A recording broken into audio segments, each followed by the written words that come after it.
Обвинетиот Александар Јаневски Тошта бил меѓу првите кои се приклучил да ги брани пратениците за време на крвавиот четврток лани во собрание. Вака, околу 2 часа и на предлог на одбраната сведочеше пратеникот Владко Ѓорчев. Според неговите зборови, Јаневски Тошта активно и пожртвувано ги бранел нападнатите во прес-салата и не дозволувал други да влезат во просторијата каде што веќе се чувствувала голема тензична атмосфера. На прашањето на обвинителот како од ќошот во прес-салата села паднал во рацете на напаѓачите, Ѓорчев одговори дека не ги видел насилниците, ниту пак знае како и кога оштетениот бил изнесен од просторијата. Истакна и дека во првите моменти воопшто не ни знал дека повредениот кој лежал на под пред него е села, бидејќи со лицето бил свртен кон подот.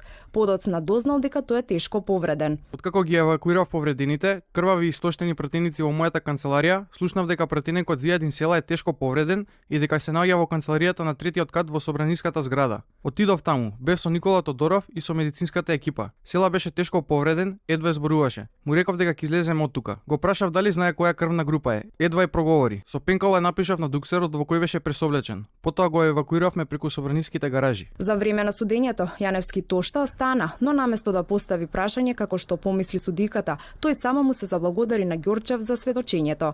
Освен Јаневски Тошта, за обид за убиство на село обвинети се уште 9 лица, од кои 2 се во домашен притвор. Следното рочиште треба да продолжи во четврток.